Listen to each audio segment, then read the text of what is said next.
안녕하세요. 배지 원장입니다. 자, 여러분들 고전시 두 번째 시간입니다. 지난주에 잘 해오셨습니까?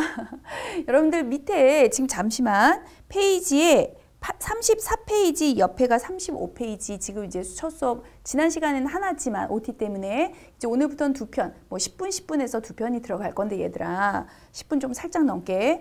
근데 어찌됐건 밑에 이것은 핵심이다에 박스가 있잖아요. 이것은 핵심이다. 밑에 보이는 거지? 그러면 첫 번째 주에다 제가 써주는 주제를 적고 그리고 영상이 끝나고 나면 여러분들은 그 박스 안에다가 세 줄로 해석을 쓰시라는 소리예요. 초장, 중장, 종장 위에 적었지.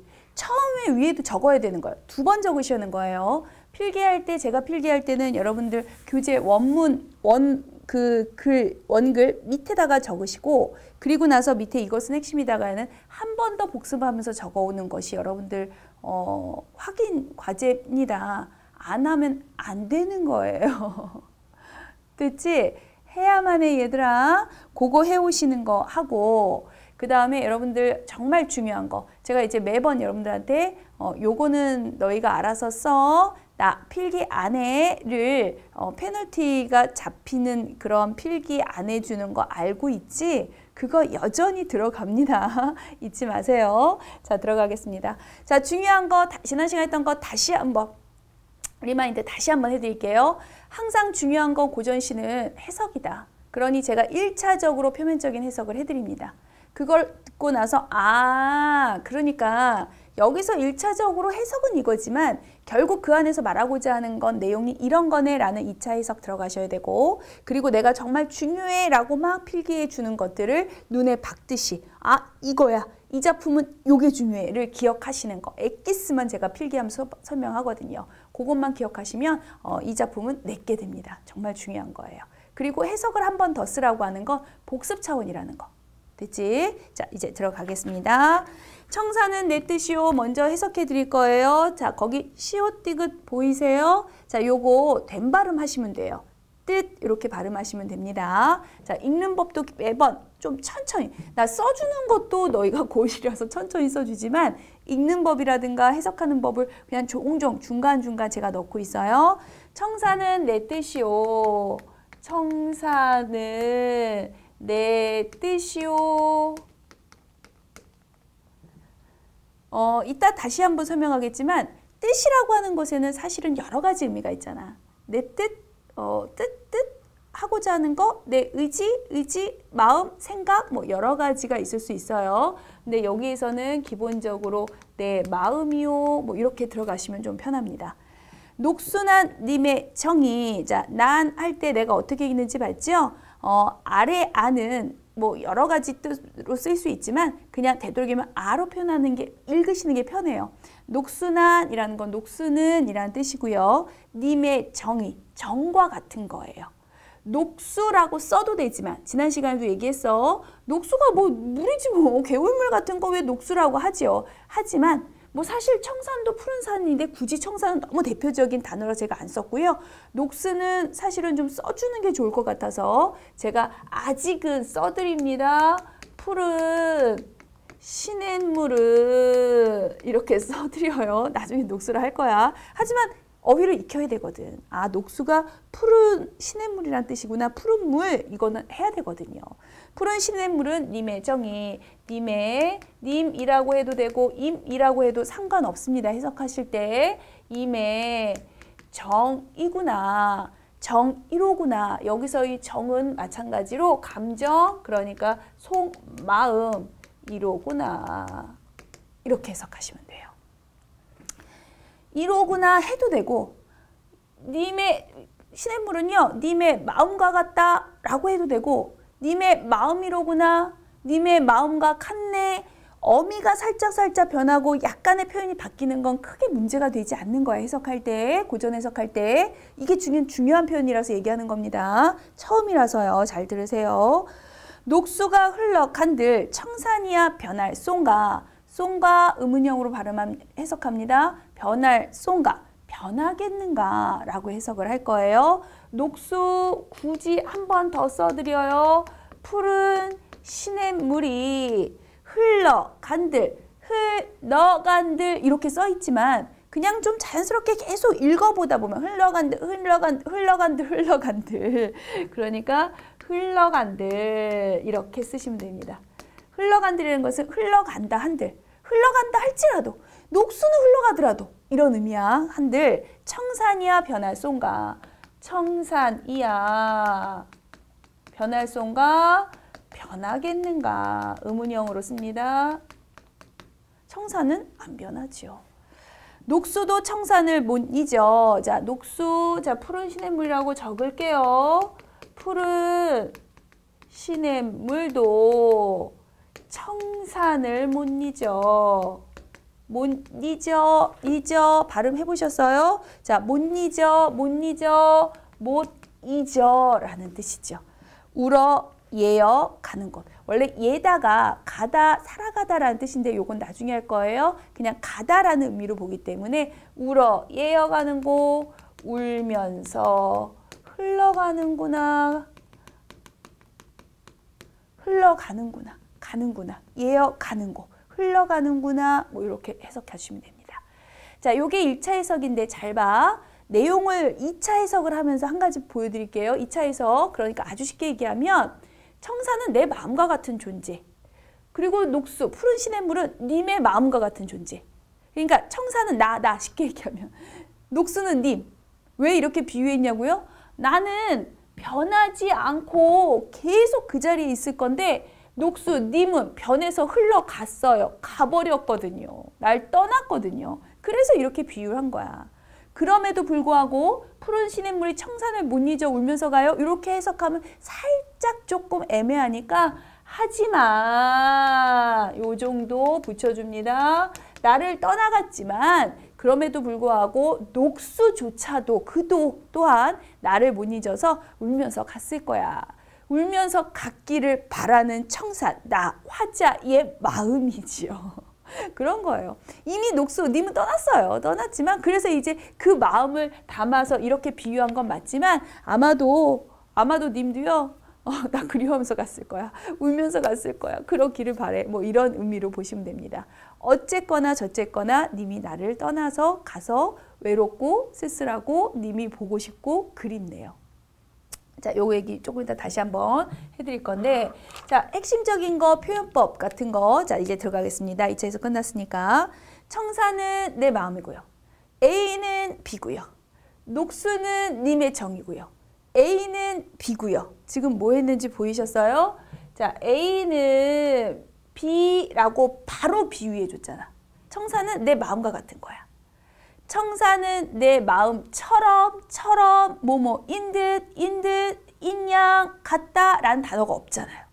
현대시에서도 했지만 표현법은 굉장히 중요한 거야. 한 문제 정도가 나오기 때문에 3-4문제 중에서 얘들아. 한 문제 나오니까 너무 중요하죠. 모의고사에서. 뭐뭐처럼, 뭐뭐인 듯, 뭐뭐인 양, 뭐뭐 같다가 없으면 있으면 지규, 없으면 은유.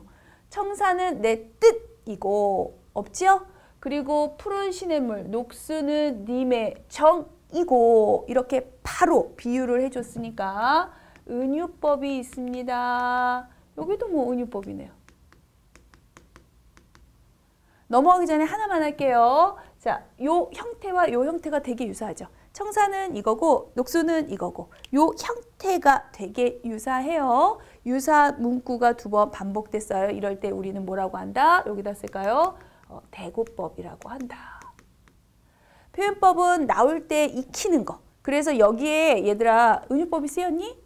여기에 서리법이 쓰였어?를 대답할 수 있는 거. 푸른 시냇물이 흘러간다고 한들 청산이야 변하겠는가? 변하지 않죠. 청산은 변하지 않아요 라고 알고 있고요. 그렇게 말하고 싶은 걸 강조하고 싶어서 일부러 의문형을 쓴 거예요. 요거 현대시 할 때 많이 했지 얘들아? 계속 반복되는 거 보이지? 푸른 시냇물이 흘러간들 청산이 변하겠어요? 변하겠는가? 안 변하죠 라고 확고한 자신의 답이 있음에도 불구하고 질문을 했으니까 그렇죠. 이럴 때 우리는 서리법이 쓰였다라고 얘기를 할 겁니다. 그리고 정말 중요한 거, 이것도 현대시에서 한 번은 했지만 푸른 시냇물은 흘러가 버렸어요. 나를 피해서 떠나버렸어요. 그러니 우리가 이별을 했지요. 하지만 우리의 청산은 떠나지 않고 그냥 그대로 여기에 있어요. 떠나지 않아요. 나는 그냥 당신을 영원히 변함없이 사랑할 거거든요. 그러니 얘는 변했죠. 변함이 있죠. 하지만 나는 변함이 없죠. 이게 사실은 중요한 거 아닐까? 당신이 설사 그렇게 날 떠나고 내에 대한 마음이 변한다 할지라도 저는 영원히 당신을 사랑할 거예요. 라는 내용이 들어가 있다라고 봐야 되거든. 그래서 이 것과 이것 두 개 대조를 이룹니다. 인데 잘 들어. 사실은 시조들은 얘들아 비슷비슷해요. 이게 모르겠어. 이거 중요한 얘기야 얘들아. 중요한 얘기. 옛날 사람이라서 그런지 얘들아 뭐 그렇게 창의적으로 막 쓰는 것들 없이 살짝 기껏해야 세조 쓰면서 그치? 비슷비슷해요. 살짝 베끼기도 하고 유사한 문구 갖다. 그래서 선생님이 얘기했잖아. 필수작품을 공부하고 해석을 암기하고 외우는 이유는 낯선 시조가 나와도 낯선 고전시가 나와도 할 수 있어요. 비슷하니까. 비슷비슷해요. 자, 뭐 얘기하고 싶냐면 요런 거 변해요, 변하지 않아요. 그래서 대조를 했고 요런 표현 변해요, 안 변해요. 요런 거 정말 시험 문제에 잘 나오는 표현입니다. 그러니까 요거 이번 기회에 알아두실 것. 기본 내용은 뭐 뻔한 거지만. 됐죠? 이번 기회에 알아두시면서 자, 저는 필기를 하지 않아요. 하지만 여러분은 하십니다. 왜냐? 현대시에서 배웠거든요. 자, 뭐라고 얘들아? 요거 무슨 성? 변했어요. 무슨 성? 가변성. 자, 변하지 않았어요. 무슨 성 얘들아? 불변성. 요 정도의 어휘는 알고 있어야 된다. 그래서 요 틀거리, 변하는 거 변하지 않는 걸 대조하는 거 잘 나오겠구나 하고 틀거리, 불변성, 가변성. 이거 고전 작품에서 무지무지하게 앞으로 많이 나올 겁니다. 한번 해두면 계속 적용을 할 거야. 그러니까 편할 거잖아. 됐죠? 자, 요거까지 하시면 기본적인 특징은 모두 다 끝났습니다. 대조한 거하고 요 내용은 뭐 어쨌든 뭐 나를 사랑합니다. 그도 나를 사랑할 거예요. 라고 얘기를 하시면 되죠. 자, 주제 제가 이쪽에다 써드릴까요? 안 보여서. 자, 주제는 그 박스 첫 번째 줄에다 첫 번째 맨 위에다 쓰시고요. 해석을 반복해서 한 번 더 쓰는 건 여러분이 할 일이야. 저는 주제까지만 써드립니다. 저는 변하지 않아요. 당신에 대한 사랑이 변하지 않아요. 네, 임에 대한 영원한 사랑. 자, 한 가지만 더 얘기할게요. 님에 대한 영원한 사랑 해도 되지만 아까도 얘기했지만 님이 나를 떠나서 그립고 외롭고 슬프고 보고 싶고 뭐 안타깝고 이렇게 님과 헤어져서 안타까우면 모두 다 임에 대한 그리움이라고 하시면 되거든요. 그러니 이 표현 알아두시면 되게 편합니다. 님과 헤어졌어요? 웬만하면 저거 그냥 쓰시면 편해요. 저는 좀 더 구체화해서 내용을 요약했을 뿐인데 얘도 틀린 거 아니고 훨씬 더 정확한 표현입니다. 되셨죠? 자, 이 작품 끝내고요. 항상 하루에 2작품 얘들아. 한 작품일 거라 기대하지 마. 2작품. 두 작품을 기대했어? 많이 배우고 싶어서? 그렇죠. 역시 배지학원 고1 학생들입니다. 자, 잠깐 지우고 가겠습니다. 네. 지우고 왔습니다. 자, 두 번째 36페이지입니다. 요거 해석할게요. 내 언제 무신하여서. 자, 무신 한자 한번 보실래요? 고전시는 한자 중요해요. 한자 성어도 매우 중요해요. 그래서 너희가 한자어 한자 성어 외우는 거야. 우리 학원에서. 자, 언제 무신, 신뢰할 신자, 믿음 신자. 그러니까 내 언제. 자, 우선 해석 써드릴게요. 내가 언제 무신 신뢰할 믿음이 무신 없어서 이렇게 해석하면 되겠죠. 믿음이 없어서 님을 언제 속였건대 아까도 얘기했지만 계속 발음을 하면서 스스로 소리내서 읽어보시는 게 좋아요. 그냥 눈으로만 이게 뭐야? 이 뜻 뭐야? 이렇게 하지 마시고 속였건대 속였건대 그러니 없어서 님을 언제 속였길래 여기서의 속였길래는요. 님을 언제 속였다고 이런 표현이라고 보시면 돼요. 속였다고 써드릴게요. 해석하자면 저는 님을 속인 적이 없어요. 저 당신에 대한 믿음이 얼마나 있는데요. 근데 내가 언제 믿음이 없어요? 내가 언제 당신을 속였어요? 속였다고? 아니, 내가 언제 속였길래? 이런 뜻이에요.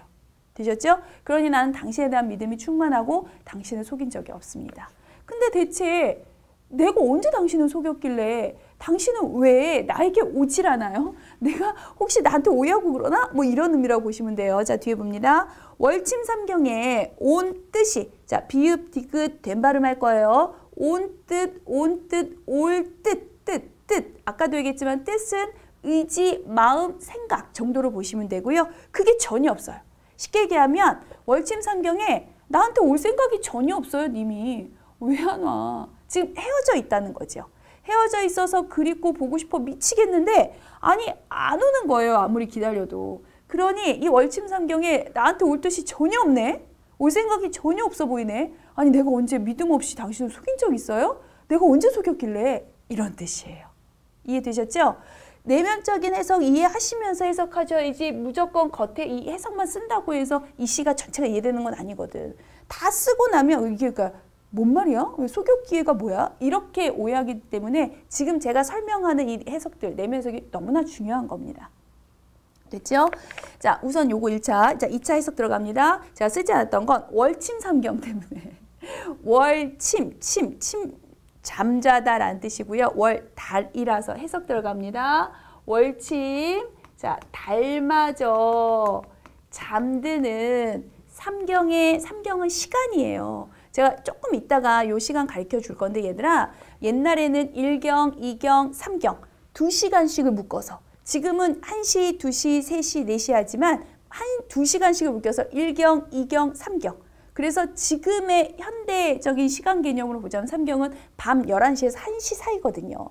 옛날 사람으로 치자면 이 시간은 진짜 밤이에요. 왜냐면 일찍 자잖아. 일찍 일어나고. 그러다 보니까 진짜 깊은 밤. 그래서 월침 삼경은 달마저 월침 잠드는 깊은 밤에 이렇게 보시면 해석하시는 겁니다. 깊은 밤에 올 뜻이, 자, 누가 이미 주체가 있어야 정확하게 해석이 되겠죠?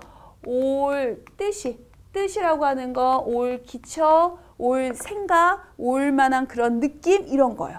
그런 기초, 올 뜻이 전혀 없네. 아예 전혀 없어요. 너무 속상해. 추풍에 지는 잎 소리야. 뭐 정확하게는 추풍에 지는 진한 잎이라고 하지만 지는 떨어지는 그런 잎 소리야. 왜? 가을, 추풍. 아, 그 추풍도 하셔야죠. 춘풍만 하나. 아직은 어려서. 자, 가을 춥니다. 바람풍이죠. 추풍에, 그러니까 가을 바람에 지는 잎이요. 떨어지는 잎이죠. 떨어지는 잎소리야. 잎소리야. 낸들 어이하리요. 낸들. 원래 그냥 낸들 쓰셔도 되는데 낸들의 뜻은 알아가야 되니까 내인들, 나인들. 난들 어떻게 일대의 그 의미요. 그러니까 나인들 어이하리요. 어찌하리요. 어찌하리요라는 건 어찌하겠어요. 어쩔 수 없잖아요. 뭐 이런 의미라고 보시면 됩니다. 자, 우선 1차 해석은 써드렸는데요. 요거 가지고 내면의 내용 한 번만 더 보여드릴게요. 내가 언제 믿음이 없어서 당신을 속였길래? 내가 그런 적 있어요? 아니, 그래서 그러나? 왜 달마저 잠드는 이 깊은 밤이 되도록 여지껏 기다렸는데 이미 올 뜻이 이렇게 전혀 없습니까? 가을바람에 떨어지는 잎소리야 난들 어쩌겠어요? 자, 맨 마지막 부분이 살짝 이상해. 선생님, 이게 무슨 말이에요? 가을바람에 잎 떨어지는 소리를 왜 갑자기 임을 그리워하고 기다리다 말고 이 소리예요? 인데 사실 요것도 마찬가지입니다. 방금 전 시에서 중요한 거 하는 거야. 얘들아, 중요한 거. 너무 졸리다면 지금 이 시간만 잠깐 눈을 떠봐. 요거 너무 중요한 거. 전편 시에서도 마찬가지지만 고전시 비슷비슷해. 그래서 비슷한 표현, 비슷한 것들이 계속 반복적으로 나오는데 정말 반복적으로 자주 나오는 표현 중에 하나고 시험 문제에 그 무엇보다 중요한 건 시험 문제에 자주 거론될 거란 소리입니다. 알아두시고요. 뭘 알아두냐면 이게 중요한 게 아니고 요 사이에 사실은 다른 말이 숨겨져 있는데 그걸 굳이 다 쓰지 않고 그냥 조금만 쓴 거야. 어떤 거냐면 임에 발자국 소리로 착각하는 것을 이게 숨겨져 있다라고 보셔야 돼요. 요 표현이 실제로 임의소리로 바람소리, 추풍에 지는 잎을 임의소리로 발자국 소리로 착각합니다라는 표현이 실제로 있는 시조도 있거든. 그러니까 요게 있다라고 생각을 한다면 님이 오지 않아. 애타게 기다리는데 그러다 보는데 가을바람 바람이 휘 불면서 잎이 말랐잖아 얘들아. 버석버석한 잎이 부스부스 소리가 나는 거지. 비슷하니 지금? 발자국 소리로 부스부스 소리가 나는 거지. 그게 잠깐만 내가 너무 애타게 기다리니까. 애타게 기다리니까 이거 님의 발자국 소리인가? 왔나? 바깥에 왔나? 라고 착각을 한다는 거야. 그 정도로 내가 애타게 기다리는 내 마음은 정말 나도 내가 어떻게 할 줄 모르겠어. 오죽하면 이거를 착각해. 사실 그렇게 방금 들었잖아. 그게 착각할 발소리도 아니야. 부스부스 발소리 같지도 않아. 그치? 근데 그렇게 착각할 정도로 내 마음은 진짜 너무 간절해. 그러다 보니까 착각하게 되는 건 나도 어찌할 수가 없는 내 마음이에요. 라는 의미입니다. 그 정도로 님을 그리워하고 있다는 뜻이죠. 그러니 주제 먼저 적고 갈게요. 항상 주제는 내가 아까도 얘기했지만 그 정도로 님을 그리워하고 있다는 뜻입니까? 그러니 님에 대한 그리움 적으시면 된다고요. 주제는. 됐지? 그래서 요 표현이 자주 나오는 표현 중에 하나니까 시험 문제 나온다면 의미 같은 거 물어볼 수 있어요. 그러니까 요거 꼭 알아두시고요. 착각하게 하는 거. 만약 시험 문제에 나온다면 님의 발자국 소리로 착각하게 만드는 소재야 라는 형식으로 아마 추풍에 지는 잎이 나올 수 있다는 거. 그거 하나 기억하고 우리 표현법 좀 하고 갈까요? 자, 표현법. 님의 올 뜻이 요거 떨어지는 잎 소리 요쪽에다 쓸게요. 자, 소리니까 청각적 심상 쓰였습니다. 요 정도 할 수 있죠? 청각적 심상. 어찌하리요? 난들 어쩌겠어요. 나 어쩔 수가 없어요. 나 어쩔 수 없어. 이거는 어쩔 수 없는 내 마음이야. 그렇게 착각할 수밖에 없어. 너무 간절하니까. 그걸 어쩌요? 됐어요? 자, 요거 어찌하리요? 요런 표현, 의문형 표현이요. 네, 요런 거 서리법이라고 하지요. 나 안 쓰는 이유 알지 얘들아? 이제 서리법 정도는 여러분이 쓴다. 서리법이라고 하지요. 자, 월침 삼경에 깊은 밤에 원래 이게 삼경이라고 있었단 말이야. 적어도 삼경 정도는 알아두자. 밤 11시부터 새벽 1시까지예요. 자, 요거까지만 11시, 1시가 보통 12시를 기점으로 11시, 1시에서 요게 삼경이면 그 앞에 두 개가 그러니까 9시, 10시 요게 2경. 그 앞에 두 개가 1경. 그 앞에가 이죠. 3경 다음부터 4경, 5경, 이렇게 6경 이렇게 들어가는 거예요. 그러니까 기본적으로 3경 정도만 기억해 두면 앞뒤로 앞에가 2경, 뒤에가 4경 하면서 계산이 가능할 거야.